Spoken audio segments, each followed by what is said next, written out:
രോഹിത്, ഇത്തവണ BJPയുടെ നിയമസഭാ തെരഞ്ഞെടുപ്പ് എന്ന് പറയുന്നത് സാധാരണയുള്ള ഒരു തെരഞ്ഞെടുപ്പ് പോലെ നമുക്ക് മറ്റ് രാഷ്ട്രീയ കക്ഷികൾക്ക് കാണാൻ കഴിയില്ല. ഏതാണ്ട് എല്ലാ നിയോജക മണ്ഡലത്തിലും ഒരു ത്രികോണ മത്സരം ഉറപ്പാണ്.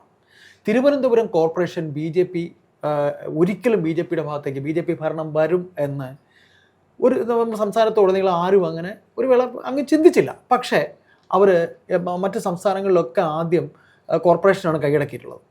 അപ്പോൾ നമുക്കിവിടെ പറയേണ്ടത്, അവരുടെ സർപ്രൈസായിട്ട് കോട്ടയത്ത് അവർ 6ഓളം ക്രിസ്ത്യൻ സ്ഥാനാർത്ഥികളെ നിർത്താൻ പോവുകയാണ്. ന്യൂനപക്ഷങ്ങൾക്കിടയിലേക്ക് BJP കടന്നു ചെല്ലുകയാണ്. ഇന്ന് ക്രിസ്ത്യൻ സമൂഹമാണെങ്കിൽ നാളെ മുസ്ലിം സമുദായത്തിലേക്കും അവർ എത്തില്ല എന്ന് നമുക്ക് പറയാൻ കഴിയും. അല്ലേ, ഈ ഇന്ന് ക്രിസ്ത്യൻ സമുദായത്തിലേക്കാണെങ്കിൽ നാളെ മുസ്ലിം സമുദായങ്ങളിലേക്ക് അവർ ചെന്നെത്തില്ല എന്ന് നമുക്ക് പറയാൻ പറ്റുമോ എന്നുള്ളതാണ് ചേട്ടൻ്റെ ചോദ്യം. പക്ഷെ അതിന് ഇന്ന് ക്രിസ്ത്യൻ സമുദായത്തിലേക്ക് ഇവർ എത്തി എന്ന് താങ്കൾ ഈ പറഞ്ഞ 6ഓ 7ഓ സ്ഥാനാർത്ഥികൾ ആദ്യം തെളിയിക്കണം. ഞാൻ പേരൊന്ന് പറയട്ടെ. അവരൊക്കെ അവര് PC ജോർജിന്റെ പേര് പറയുന്നുണ്ട്.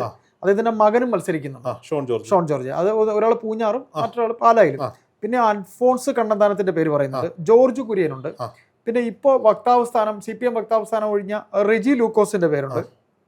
അനൂപ് ആന്റണി ഉണ്ട്, AK ആന്റണിയുടെ മകൻ. പിന്നെ അനിൽ ആന്റണിയാണ് AK ആന്റണിയുടെ മകൻ. അല്ലല്ല, അനൂപ് ആന്റണി. ശരിയാ, അതെ, അനിൽ ആന്റണിയാണ് AK ആന്റണിയുടെ മകൻ. അതെ, അനൂപ് ആന്റണി നമ്മുടെ RSSന്റെ പഴയ വളരെ മോദിയുമായി അത്രത്തോളം വ്യക്തിബന്ധം സൂക്ഷിക്കുന്ന ആൾ, BJP കേന്ദ്ര നേതൃത്വം ആക്സസ് ഉള്ള ഒരു നേതാവാണ്.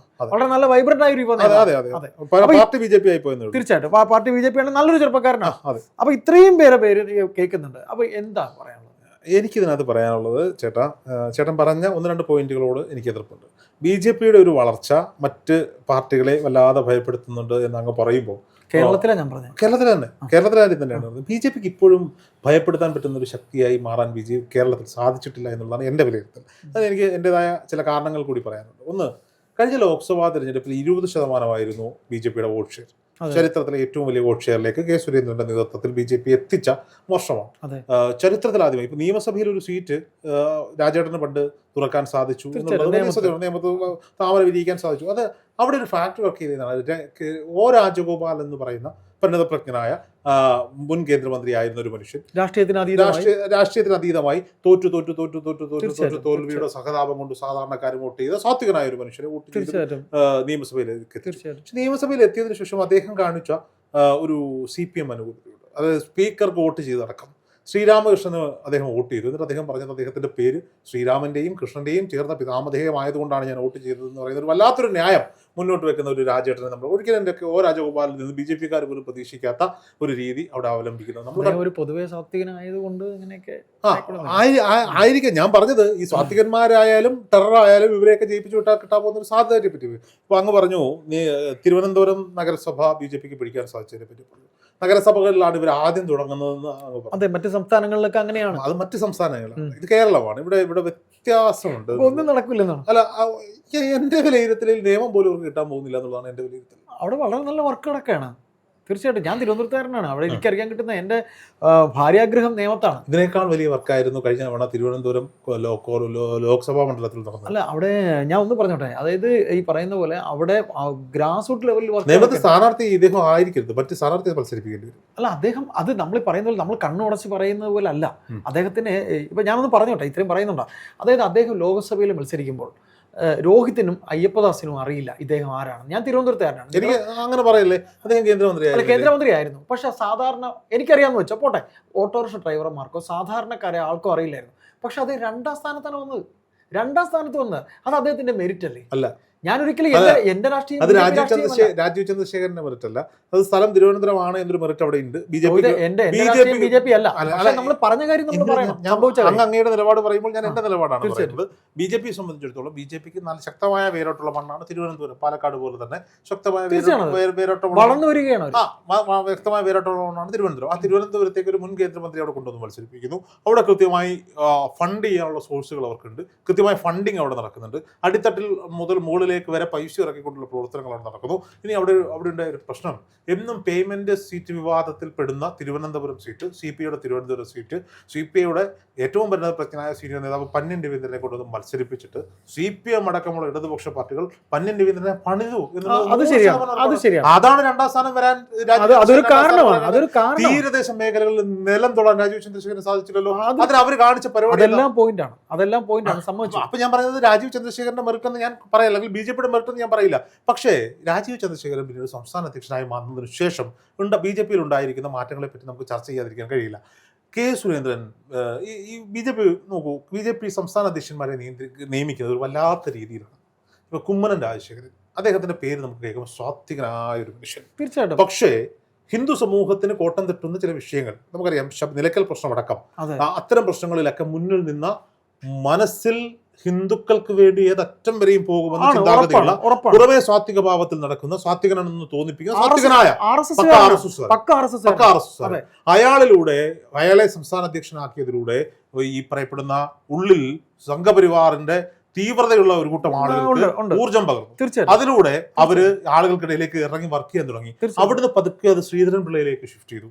തീർച്ചയായിട്ടും ശ്രീധരൻ പിള്ളയിലേക്ക് ഷിഫ്റ്റ് ചെയ്തപ്പോ വളരെ ഗൗരവമായി തമാശയൊക്കെ പറഞ്ഞ് ആളുകളെ ഇങ്ങനെ ഒരാൾ അവിടെ നിന്ന് ശബരിമല ഇഷ്യൂ വന്നു. ശബരിമല ഇഷ്യൂ വന്നപ്പോഴത്തേക്ക് കെ സുരേന്ദ്രനോട് നിർദ്ദേശം വരുന്നു, മുന്നിൽ ഇറങ്ങാൻ പറയുന്നു. കെ സുരേന്ദ്രൻ അങ്ങനെ ശബരിമല സമര നായകനായി മാറുന്ന സാഹചര്യം അവിടുന്ന് സുരേന്ദ്രനിലേക്ക് എത്തി. സുരേന്ദ്രന്റെ പ്രത്യേകത എന്താ? ചെറുപ്പക്കാർ മുതൽ ഏറ്റവും മുതിർന്നവരെ വരെ ആവേശത്തിൽ നിർത്തിക്കാൻ, എല്ലായിടവും കൃത്യമായി കാര്യങ്ങൾ പ്രസന്റ് ചെയ്യാൻ, പറയുന്നത് മണ്ടത്തരമാണെങ്കിലും വ്യക്തമായി പറയാൻ ചില കാര്യങ്ങൾ സ്ട്രാറ്റജി വർക്ക്ഔട്ട് ചെയ്യുന്നതാണ്. അതായത് ഈ സുൽത്താൻ ബത്തേരിയിൽ പോയിട്ട് ഗണപതി വട്ടം എന്ന പേര് ഉച്ചരിച്ചത് പോലും അദ്ദേഹത്തിന്റെ സ്ട്രാറ്റജി ആണെന്നുള്ളതാണ്. അപ്പോൾ സ്വാഭാവികമായിട്ടും അങ്ങനെ ഒരാളെ അവിടെ കൊണ്ടുവരണം. അപ്പം ഈ പേരുകളൊക്കെ വരുമ്പോഴും ഈ സുരേന്ദ്രനിൽ ഇത് എത്തി നിൽക്കുമ്പോൾ അടിത്തട്ടിൽ വർക്ക് കറക്റ്റ് ആയിരുന്നു. പാർട്ടി അറിയാം, പാർട്ടിയുടെ ഒരു സംവിധാനം അറിയാം, കേരള പൊളിറ്റിക്സിന്റെ കൃത്യമായ വിലയിരുത്തൽ സുരേന്ദ്രനുണ്ട്. അപ്പൊ ഞാൻ പറഞ്ഞല്ലോ, വർഗീയത ഉണർത്തേണ്ട അടുത്ത് വർഗീയത ഉണർത്തി, പ്രൊഫഷണലുകളെ കൊണ്ടുവരുന്നത് പ്രൊഫഷണലുകളെ കൊണ്ടുവരും, സാധാരണക്കാരൻ മുതൽ അങ്ങ് മേളിയിരിക്കുന്നവരെ ഒരേപോലെ ആവേശത്തിലാക്കുക. അടുത്ത സ്റ്റെപ്പ് എന്താ? ഒരു മധ്യവർഗമുണ്ട്, അതായത് ഒരു മിഡിൽ ക്ലാസിന് മുകളിലേക്ക് നിൽക്കുന്ന സ്റ്റാൻഡേർഡ് ആളുകൾ. ഈ സ്റ്റാൻഡേർഡ് ആളുകളെ കൊണ്ടുവരിക എന്ന ലക്ഷ്യത്തോടു കൂടി രാജീവ് ചന്ദ്രശേഖരനെ അവരോട് കൊണ്ടുവന്ന് പോസ്റ്റ് ചെയ്തു. അതിന് ഒരു കാരണം കൂടെ ഉണ്ട്, നമ്മൾ വിഷയത്തിൽ നിന്ന് മാറിപ്പോയി തിരിച്ചു വരണം. അതായത് ഇതിൽ അദ്ദേഹത്തിന് ആക്കിയതിന്റെ കാരണം എന്ന് പറയുന്നത്, അത് ഈ പറയുന്ന പോലെ താങ്കൾക്കും അറിയാം, എനിക്കും അറിയാം, ഇവിടെ ശോഭാ സുരേന്ദ്രൻ പ്രസിഡന്റ് ആവണമെന്ന് ആഗ്രഹിക്കുന്ന ഒരു കൂട്ടം അനുയായികൾ അവിടെ അങ്ങ് പറഞ്ഞു വരുന്ന ഗ്രൂപ്പിനെ പറ്റിയാണ്. ഭീകരമാണ്. BJPയുടെ അന്തിമ തീരുമാനം അങ്ങ് അവിടുന്ന് വരും, അവിടുന്ന് വെച്ചാൽ കേന്ദ്രത്തിൽ നിന്ന് വരും. അവിടെ അവർ അനുസരിക്കാൻ മാത്രമേ അവർക്ക് നിവൃത്തി. അങ്ങനെയുള്ള ഒരു തീരുമാനമല്ലേ അതാ ഞാൻ പറഞ്ഞത്, ഇത് കൃത്യമായി മുകളിലെ തലയാ. അടുത്ത ആളെ അത് മോശമാവില്ലല്ലോ. അത് മോശമായി. എന്താ കാര്യം അറിയോ? സാധാരണക്കാർ പാർട്ടിയിൽ നിന്ന് അകന്നു. സുരേന്ദ്രനെ പോലെ സാധാരണക്കാരെ അത് ഈ പറയുന്ന പോലെ രോഹിത്, നമ്മൾ പറയുന്ന പോലെ അല്ല. അതിനകത്ത് പാർട്ടിക്കകത്ത് ഞാൻ ഒരു കാര്യം പറയാം, നിതിൻ നബീൻ എന്ന് പറയുന്ന അഖിലേന്ത്യാ പ്രസിഡന്റിനെ അവർ വെക്കുന്നു. അദ്ദേഹം വൈബ്രന്റായ ഒരു പ്രസിഡന്റ് ആയിരിക്കും, നിങ്ങൾ നോക്കിക്കോ. അല്ല, ഉറപ്പായിട്ടും ഞാൻ പറഞ്ഞല്ലോ, എന്റെ രാഷ്ട്രീയമല്ല, നമ്മൾ രാഷ്ട്രീയ വിദ്യാർത്ഥികൾ നമ്മൾ ശ്രദ്ധിക്കുന്നോണ്ട് പറയുന്നു. ഇവര് നിതിൻ നബീൻ എന്ന മോശക്കാരനാണ്. ഇവര് രണ്ട് സംസ്ഥാനങ്ങളെ വിട്ടുപിടിച്ചിട്ട് BJP രാഷ്ട്രീയം നടക്കുന്നുണ്ട്. തമിഴ്നാടും കേരളം വേറെ വൈബ്. കേരളത്തില് നമുക്ക് പറയാൻ കഴിയില്ല. ഞാൻ വളരില്ല എന്ന് പറഞ്ഞില്ല, ഇവിടെ എല്ലാ രാഷ്ട്രീയ പാർട്ടിയും വേണം എന്നുള്ള നിലപാടുകാരനാണ് ഞാൻ. ഇപ്പൊ എല്ലാ നിയോജക മണ്ഡലത്തിലും ത്രികോണ മത്സരമായിരിക്കും. ആവില്ല 100% ആവില്ല. ഒന്നുമില്ല. ഞാനിപ്പോ നിതിൻ നബീന്റെ കാര്യം പറഞ്ഞു. നിങ്ങളുടെ മല്ലികാർജുൻ ഖാർഗെ, നിങ്ങളുടെ എന്നല്ല, ക്ഷമിക്കുക, മല്ലികാർജുൻ ഖാർഗെ എന്ന് പറയുന്ന അഖിലേന്ത്യാ പ്രസിഡന്റ് കോൺഗ്രസിന്റെ, അദ്ദേഹത്തിന് ഒന്ന് ഇരിക്കുന്നിടത്ത് എഴിക്കാൻ കഴിയുന്നുണ്ടോ? എന്റെ സംശയമാണ്. അങ്ങനെയുള്ളൊരു പ്രസിഡന്റ് ആണോ വേണ്ടത്? പിന്നെ ഒന്ന് താങ്കൾ പറഞ്ഞ ഒരു കാര്യം കൂടി ഞാൻ പറയുന്നു. ഇത് അമിത്ഷാ എന്ന് പറയുന്ന അവരുടെ ചാണക്യൻ, ഇന്ത്യയുടെ ആഭ്യന്തരമന്ത്രി, അദ്ദേഹം ഇവിടെ പഞ്ചായത്ത് തദ്ദേശ ഇലക്ഷൻ വരുന്നതിന് മുമ്പ് നമ്മുടെ തിരുവനന്തപുരത്ത് വന്നിട്ടുണ്ടായിരുന്നു. ഞാനൊരു കാര്യം ചോദിക്കട്ടെ ചേട്ടൻ, ഇപ്പോൾ ഇവിടുന്ന് ഈ ഫ്ലോറിൽ നിന്ന് ഇപ്പോൾ എഴുന്നേക്കണം. ഇവിടെ 25ഓളം സ്റ്റാഫുകൾ ഈ മാധ്യമ മേഖലയിൽ വർക്ക് ചെയ്യുന്നവരുണ്ട്. ഇവരോട് ചെന്ന് ചോദിക്കണം, BJPയുടെ ദേശീയ അധ്യക്ഷന്റെ പേരെന്താണ്? നിതിൻ നബീൻ. അല്ല, പറയട്ടെ, നമുക്ക് ചേട്ടൻ അറിയാം, എനിക്കും അറിയാം. ഇവിടെ 22 പേരുണ്ട്. ചേട്ടൻ വേണമെങ്കിൽ പ്രാക്ടീസ് ചെയ്ത് ചോദിക്കോ. ഇപ്പോൾ വന്നിട്ടേ ഉള്ളൂ, അത് പോട്ടെ. ഇതിന് മുമ്പ് ആരായിരുന്നു? വർഷങ്ങളോളം ഇരുന്നല്ലോ. ആർക്കും അറിയില്ല. അങ്ങനെ ഒരാളെ അവർ വെക്കും. ഞാൻ പറയുന്നതല്ല, BJPയെ സംബന്ധിച്ചിടത്തോളം അവർക്ക് ഇരട്ട എഞ്ചിൻ ഘടിപ്പിച്ചൊരു ട്രെയിനാണത്. ഒരു എഞ്ചിന്റെ പേര് നരേന്ദ്രമോദി, ഒരു എഞ്ചിന്റെ പേര് അമിത്ഷാ. അവിടെയാണ് ബ്രാൻഡിങ്. ഇത് തന്നെയാണ് അങ്ങ് ഉദ്ദേശിച്ച. നമ്മൾ പറഞ്ഞ RSS ഇല്ലേ, RSS ആണ് ഇതിന്റെ നാഗ്പൂരിൽ നിന്ന് വരുന്ന തീരുമാനമാണ്. നിതിൻ നബീൽ വരട്ടെ, അദ്ദേഹം വർക്ക് ചെയ്യട്ടെ. പക്ഷേ ഈ പ്രശ്നം എന്താണെന്ന് ചോദിച്ചാൽ, ഈ സെൻട്രൽ എന്താണോ ചെയ്യുന്നത് അത് വെച്ച് കേരളത്തെ അളക്കാനോ താഴ്ക്കാനോ പറ്റില്ല. ഈ രാജീവ് ചന്ദ്രശേഖർ വന്നിട്ട് എന്താ ചെയ്യുന്നത്? രാജീവ് ചന്ദ്രശേഖർ അദ്ദേഹത്തിന് വ്യക്തമായി മലയാള ഭാഷ കൈകാര്യം ചെയ്യാൻ അദ്ദേഹത്തിന് കുറവായിട്ട് ഞാൻ കാണുന്നില്ല. അദ്ദേഹം പുറത്തുനിന്ന് വന്ന ഒരാളാണ്, മലയാളിയാണ്, പക്ഷെ പുറത്ത് പഠിക്കുകയും പുറത്ത് ബിസിനസ് ചെയ്യുകയും ചെയ്തിട്ട് തിരിച്ചു വന്ന ഒരാളാണ്. അദ്ദേഹത്തിന് വ്യക്തമായി ഇവിടുത്തെ ഒരു സാധാരണക്കാരൻ്റെ രാഷ്ട്രീയം അറിയില്ല. ഇദ്ദേഹം ഇപ്പോഴും ചെയ്യുന്നത് നരേന്ദ്രമോദിയെ പോലെയാണ്. RC വരും, മാറാത്തത് മാറും, പുള്ളി കാറിൽ നിന്ന് ഇറങ്ങുന്നു, കാല് മണ്ണി കുത്തുമ്പോൾ തീ പറക്കുന്നു, ഇങ്ങനെയൊക്കെയുള്ള പ്രൊമോഷൻ വീഡിയോ ആണ് അദ്ദേഹം ഇറക്കി വിടുന്നത്. ഞാൻ പറയുന്നത് കേൾക്കൂ. അദ്ദേഹത്തിന്റെ PR സംഘം, അദ്ദേഹം സംഘടനാ സംവിധാനത്തിൽ അദ്ദേഹം ചെയ്തത് എന്താണെന്ന് വെച്ചാൽ ഒരു 10-50 പേരുടെ എഡിറ്റർമാരുടെയും ടെക്നിക്കൽ സ്റ്റാഫുകളുടെയും ഒരു PR സംവിധാനം അദ്ദേഹം BJP ഓഫീസിൽ ഒരുക്കി വെച്ചിട്ടുണ്ട് എന്നുള്ളത് നമുക്ക് എല്ലാവർക്കും അറിവുള്ള കാര്യം. അപ്പം ഈ രാജീവ് ചന്ദ്രശേഖർ ഉദ്ദേശിക്കുന്ന ഒരു രാഷ്ട്രീയമുണ്ട്. അതായത് ഒരു എബോ മിഡിൽ ക്ലാസ് മുതൽ മുകളിലേക്ക് നിൽക്കുന്ന ആളുകളെ ചേർത്ത് പിടിച്ചിട്ടുണ്ട്. ഞാൻ ഈ കഴിഞ്ഞ പഞ്ചായത്ത് തിരഞ്ഞെടുപ്പിൽ എനിക്കറിയാവുന്ന എത്രയോ ഹാർഡ് കോർ BJPയുടെ പാർട്ടി പ്രവർത്തകർ മാറി എന്നറിയൂ. സാധാരണക്കാർ നേതൃത്വം അവർ കാണുന്നില്ല. അതായത് പാർട്ടിക്ക് വേണ്ടി അനൗൺസ് ചെയ്യുന്നവർ, പാർട്ടിക്ക് വേണ്ടി ചുരുഴുന്നവർ, പാർട്ടിക്ക് വേണ്ടി പോസ്റ്റ് ഒട്ടിക്കുന്നവർ, പാർട്ടി എന്ന വികാരത്തിൽ നടക്കുന്നവർ, ഈ വലിയ മണ്ടത്തരങ്ങളല്ലേ ഇവർ വിളിച്ചു പറയുന്നത്. ഇവർ പറഞ്ഞ കേട്ടില്ലേ, PD സതീശനെതിരെ പറവൂരിൽ BJPയോ BDJSോ സ്ഥാനാർത്ഥി നിർത്താൻ പാടില്ല. എന്നിട്ട് അവിടുത്തെ BJPക്കാരനോട്, അത് ഈ രാജീവ് ചന്ദ്രശേഖരൊക്കെ പാർട്ടി കാണുന്നതിന് മുമ്പ് ഖർസേവ കണ്ട് ആവേശമൂത്ത് BJPയിൽ ചേർന്ന പാർട്ടിക്കാരനോട് പറയുമോ, നീ VD സതീശൻ വോട്ട് ചെയ്യല്, അരിവാൾ നിൽക്കതിൽ മത്സരിക്കാൻ വരുന്ന CPIക്കാരൻ വോട്ട് ചെയ്യാൻ ഉമ്മാർ പറയൂ. ഇത്തരം മണ്ടൻ തീരുമാനങ്ങൾ അവിടെ ആലോചനകളും ചർച്ചകളും നടക്കുന്നുണ്ട്. കേന്ദ്ര ബഡ്ജറ്റ് കൊണ്ടുവന്നു കേരളത്തിൽ എന്തെങ്കിലും നയാ പൈസയുടെ ഒരു സാധനം, ഒരു ആമവളത്തൽ കേന്ദ്രവും ഒരു ധാതു ഇടനാഴിയും അല്ലാതെ ₹1 മുതൽ. അപ്പൊ ഇവർ പറഞ്ഞെന്താ, ഈ കേന്ദ്രത്തിന്റെ ബഡ്ജറ്റ് എന്ന് പറയുന്നത് ഒരു സംസ്ഥാനത്തിന് വേണ്ടിയിട്ടുള്ള എല്ലാ സംസ്ഥാനങ്ങൾക്കും വേണ്ടി. ശരി, അങ്ങനെയാണെങ്കിൽ നിങ്ങൾ എന്തിനാ 56 TV അവിടെ വലിയ രീതിയിൽ നേതാക്കന്മാരെ വിളിച്ചിരുത്തി, കേരളത്തിലെയും കേന്ദ്രത്തിലെയും നേതാക്കന്മാരെ വിളിച്ചിട്ട് സ്ക്രീനിങ് നടത്തി മാധ്യമപ്രവർത്തകരോട് ഇത് കഴിഞ്ഞ ഉടനെ മാധ്യമങ്ങളെ കാണുന്നു എന്ന് പറഞ്ഞാൽ ഇവർ പ്രതീക്ഷിച്ചു, കേന്ദ്രം കൊടുത്തില്ല. അത് മേടിച്ചെടുക്കാൻ ഇവരെ കൊണ്ട് സാധിച്ചില്ല. ഇനി നമ്മുടെ വിഷയത്തിലേക്ക് ന്യൂനപക്ഷങ്ങളെ കൂട്ടുപിടിക്കുക. അതെ, ക്രിസ്മസിന്റെ തലേന്ന് ക്രിസ്മസ് കേക്ക് ഒരു പള്ളിയിൽ പോയി, പള്ളിയിൽ പോകുന്നതല്ല ഞാൻ പറയുന്നത്, ഡിസംബർ 22-ാം തീയതി വരെ മുറ്റത്തോട്ട് വന്നിരുന്നിട്ട് മറ്റൊരു സിനിമയിൽ, കാര്യസ്ഥൻ സിനിമയിൽ ഹരിശേഷവനോട് പറഞ്ഞു, നിന്റെ പണി വെച്ച് ഇവിടെ വന്നിരുന്ന ആ വീട്ടുകാരെ ചീത്ത വിളിക്കുക എന്ന് പറയുന്ന പോലെ 23-ാം തീയതി വരെ ഇവിടെ വന്നിരുന്ന ന്യൂനപക്ഷങ്ങളെ മൊത്തം തെറിയും വിളിച്ച് അവന്മാർക്കെതിരെ എല്ലാം ചെയ്തിട്ട് 24-ാം തീയതി വൈകുന്നേരം കുളിച്ച് കുട്ടപ്പനായി 2 പെഗ് അടിച്ചിട്ട് ഒരു ക്രിസ്മസ് കേക്കും മേടിച്ചിട്ട് ഹാപ്പി ക്രിസ്മസ് പറഞ്ഞാൽ ഏതെങ്കിലും കൊള്ളാവുന്ന അച്ചായന്മാരും വരെ പിടിച്ച് കൈകറ്റിരുത്തു. പക്ഷെ അങ്ങനെയാണ് പറയുന്നുണ്ടെങ്കിൽ ഇന്ത്യ മഹാരാജ്യത്ത് അവർ വളർന്നത് പല സംസ്ഥാനങ്ങളും വളർന്നില്ലേ? ഞാൻ അവിടെയാണ് പറഞ്ഞത്, ഇത് കേരളമാണ് സാർ.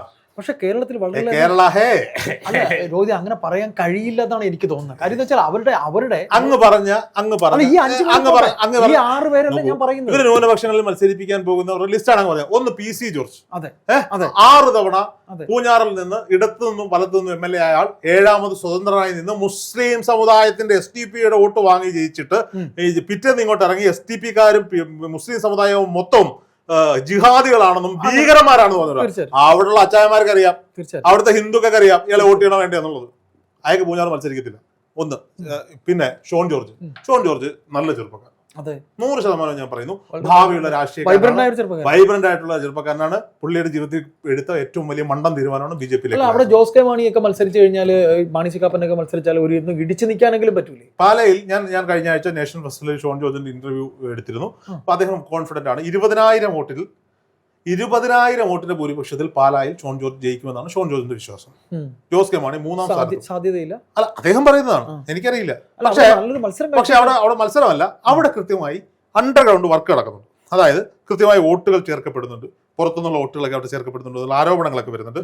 എന്തായാലും പാലായിൽ എന്തായാലും നല്ലൊരു മത്സരം നടക്കാനുള്ള സാധ്യതയുണ്ട്. ഞാൻ ഒരു പോയിന്റ് തീർച്ചയായിട്ടും അവിടെ ഉണ്ടാവും. പിന്നെ അൽഫോൺസ് കണ്ണന്താനം ഒരു കഥയില്ല, അത് ഒന്നും ജോർജ് കുര്യൻ ഞാൻ പറഞ്ഞല്ലോ, അദ്ദേഹത്തിന് കിട്ടിയ അവസരം കേന്ദ്രമന്ത്രിയായി ഇരിക്കാൻ പറ്റി. മുൻ കേന്ദ്ര സഹമന്ത്രി എന്ന നിലയിൽ കുറച്ച് വർഷങ്ങൾക്ക് ശേഷം ഇവിടെയൊക്കെ നടക്കാം. കൊള്ളാം കേട്ടോ. ഈ ആമോളത്തൽ കേന്ദ്രവും ധാതു ഇടുന്നഴിയൊക്കെ പുള്ളി കേന്ദ്ര ഫിഷറീസ് മന്ത്രി ആയിരിക്കുന്നുണ്ട് കിട്ടി.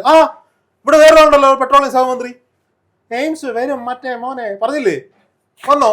അത് പറയില്ലേ ആ ആളിന്റെ കാര്യം? അല്ല ഞാൻ പറയുന്നതല്ല, എനിക്ക് ഭയങ്കര ഇഷ്ടമാണ് മനുഷ്യനെ, സത്യമായിട്ടും ഒച്ചായ മനുഷ്യൻ, പാവം, രാഷ്ട്രീയത്തിലേക്ക് വരേണ്ടവരല്ല. അത് പോട്ടെ, രാഷ്ട്രീയത്തിലായാലും അദ്ദേഹത്തിന് ഭയങ്കര സ്വപ്നങ്ങളുണ്ടായിരുന്നു, സത്യമായിട്ടും. ശരിയാണ്. ഞാൻ പണ്ട് സ്റ്റോറി ചെയ്തു, ആലപ്പുഴയെ വെനീസിന്റെ മാതൃകയിൽ സുരേഷ് ഗോപി ഡെവലപ്പ് ചെയ്യും, എയിംസ് ഒക്കെ വരുന്നത് വെച്ചിട്ടാ. അത് കണ്ടിട്ട് അദ്ദേഹത്തിന് ഏറ്റവും അടുത്ത ആത്മാർത്ഥമായ സുഹൃത്ത് പുള്ളിക്ക് അയച്ചു കൊടുത്തിട്ട് പുള്ളി വിളിച്ചിട്ട് എന്നോട് വിളിച്ചു, ലോകത്തെ സുരേഷൊക്കെ ആ വീഡിയോ കണ്ടു, സുരേഷിന് ഭയങ്കര ഇഷ്ടപ്പെട്ടു, പുള്ളിക്ക് കുറെ കൺസെപ്റ്റുകളുണ്ട് ആലപ്പുഴയെ പറ്റി, നീ പറഞ്ഞതുമായിട്ട് കുറെ മാച്ച് ചെയ്യുന്ന കൺസെപ്റ്റുകളാണെന്ന് പറഞ്ഞു. ഒരു വോയിസ് എനിക്ക് അയച്ചു, നന്നായിട്ടുണ്ടാകും. അപ്പൊ ഞാൻ പറഞ്ഞത് എനിക്ക് ആ മനുഷ്യനെ ഭയങ്കര ഇഷ്ടമാണ്. പക്ഷെ ആ മനുഷ്യനെ നാണം കെടുത്തില്ലേ ഉമാര്? തീർച്ചയായിട്ടും നാണം കെടുത്തി. എയിംസ് ഉണ്ട്, തിരുവനന്തപുരത്ത് ഉണ്ടാക്കണം, പാലക്കാട് ഉണ്ടാക്കണം, കാസർഗോഡ് ഉണ്ടാക്കണം. തീർച്ചയായിട്ടും നോക്കുന്നേ, നമുക്ക് ഈ ബഡ്ജറ്റിൽ അടുത്തൊരു ബഡ്ജറ്റിലുണ്ടാവും. പിന്നെ ഇവിടെ കാത്തിരുന്ന് ഇനി നിയമസഭാ ഇലക്ഷനും കഴിഞ്ഞ് നമുക്ക് ബാക്കി പേരുകളിലേക്ക് ഇവിടെ വരാം. തോറ്റ് തുന്നം പാടും. ഇയാള് രാജ്യം വെക്കും, രാജിവെച്ചത് അതാ നമുക്ക് സംഭവിക്കുന്നത്. അടുത്തത് ജോർജ് കുര്യനെ പറഞ്ഞു, റെജി ലൂക്കോസ് റെജി ലൂക്കോസ് എനിക്കൊന്നും പറയാനില്ല. അനൂപ് ആന്റണി. അനൂപ് ആന്റണി നല്ല ചെറുപ്പക്കാരാണ്, നല്ല നേതാവാണ്, ഭാവിയുള്ള നേതാവാണ്. മത്സരിക്കട്ടെ, അദ്ദേഹം മത്സരിക്കട്ടെ, നല്ല മത്സരം അവിടെ കാഴ്ചവെക്കട്ടെ. കാരണം പാർട്ടി നോക്കിയിട്ടല്ല ഞാൻ പറഞ്ഞത്. പിന്നെ പുള്ളിയെ കുറിച്ച് എനിക്കൊരു എതിർപ്പുണ്ട്. നമ്മുടെ യൂത്ത് കോൺഗ്രസിന്റെ പ്രസിഡന്റ് സ്ഥാനം അബിൻ വർക്കിക്ക് കൊടുക്കാഞ്ഞപ്പോ പുള്ളി പറയാണ് BJP-യിലോട്ട് ഇല്ലേ. അതൊക്കെ ഉണ്ടാവും. പുള്ളി പറയാണ് BJP-യിലോട്ട് വരും, ഇവിടെ നേതാക്കന്മാരെ. അത് രാഷ്ട്രീയമല്ലേ? ഞാൻ പറയുന്നതല്ല, അത് പുള്ളി പറഞ്ഞെന്താ, BJP-യിൽ വന്നാൽ ഗവർണറാകാം, പ്രധാനമന്ത്രിയാകാം, നാളെ വേണമെങ്കിൽ ഉപരാഷ്ട്രപതിയാകാം, രാഷ്ട്രപതിയാക്കുമെന്ന്. പക്ഷെ കേരളത്തിൽ MLA ആവണ്ടേ? അബിൻവർക്കൊക്കെ MLA ആവാൻ നടക്കുന്ന ആളുകളാണ്, നടക്കത്തില്ല. അനിൽ ആന്റണി ഒന്നും പറയാനില്ല, ഡൽഹിയിലുണ്ട്, PR സംവിധാനങ്ങളൊക്കെ നോക്കി നല്ല രീതിയിൽ അവിടെ നല്ല പോസ്റ്റിലാണ്, സീരിയസ്ലി നല്ല പോസ്റ്റിലാണ്. AK ആന്റണിയുടെ മകൻ എന്ന പ്രിവിലേജ് ഉപയോഗിച്ചുകൊണ്ടിരിക്കുന്നു. ഒരു മത്സരിക്കാൻ പറ്റുന്ന കാൻഡിഡേറ്റ് അല്ല, ഒരു മത്സരാർത്ഥിയാവാൻ പറ്റിയ കാൻഡിഡേറ്റ് അല്ല. കഴിഞ്ഞ പത്തനംതിട്ട സീറ്റ് പാവപ്പെട്ട PC ജോർജിന് കൊടുത്താൽ അല്ലെങ്കിൽ പുള്ളി കുറച്ച് വോട്ടോടെ പിടിച്ചുകൊണ്ട് വിജയക്കാരി കൂടുതലായിട്ട് ഭയങ്കരമായിട്ട് ആഗ്രഹിച്ചാണ് അദ്ദേഹം. അതിന് മുമ്പ് നടത്തിയ എനിക്ക് എനിക്ക് ചോദിക്കാനുള്ളത്, ഇപ്പൊ ഞാൻ ക്രിസ്ത്യൻ സ്ഥാനാർത്ഥികളുടെ പേര് പറഞ്ഞു. അപ്പൊ താങ്കളുടെ അഭിപ്രായത്തിൽ ഒരു സീറ്റ് പോലും കേരളത്തിൽ നിയമസഭയിൽ BJP-ക്ക് കിട്ടില്ല എന്നാണ്? നേമത്ത് രാജീവ് ചന്ദ്രശേഖറാണ് മത്സരിക്കുന്നതെങ്കിൽ നിലം തൊടൂല. പാലക്കാട് ശോഭാ സുരേന്ദ്രൻ മത്സരിച്ചാൽ പാലക്കാട് കിട്ടും. അങ്ങനെയെങ്കിൽ നിലവിൽ എത്ര സീറ്റ് നമുക്ക് ഈ പറയുന്ന നമുക്കെന്നല്ല BJP-ക്ക് കിട്ടും എന്ന് കരുതുന്നു? 3 സീറ്റ് കിട്ടാൻ സാധ്യത. 3 സീറ്റ്. അത് പക്ഷേ ഈ 3 പോയി ശോഭാ സുരേന്ദ്രൻ മത്സരിക്കേണ്ടിയും വരും, അതാണ് പ്രശ്നം. ഏതായാലും നമുക്ക് ശോഭാ സുരേന്ദ്രനെ 3 മത്സരിപ്പിക്കാൻ പറ്റുമോ? ഏതായാലും ഞാനൊരു BJP വക്താവല്ല. നമ്മൾ ഈ പറയുന്ന നിയമത്ത് പറ്റുമെങ്കിൽ K സുരേന്ദ്രനെ മത്സരിപ്പിച്ച നിയമം കിട്ടി. തീർച്ചയായിട്ടും നമുക്ക് കാത്തിരിക്കാം. ഈ പറയുന്ന സ്ഥാനാർത്ഥികളുടെ സർപ്രൈസ് ആണ് നമ്മളോട് സംസാരിച്ചത്. ഇങ്ങനെ സർപ്രൈസ് ഉള്ള സ്ഥാനാർത്ഥികൾ മാത്രമല്ല, സത്യം കേട്ടോ, അങ്ങനെ എഴുതി കളയാൻ പറ്റും എന്ന് എനിക്കൊരു രാഷ്ട്രീയ വിദ്യാർത്ഥി എന്ന രീതിയിൽ എനിക്ക് തോന്നുന്നില്ല. നമുക്ക് കാത്തിരിക്കാം, എന്തെങ്കിലും ഒരു മാറ്റം ഉണ്ടാകുമെന്നുള്ളത്.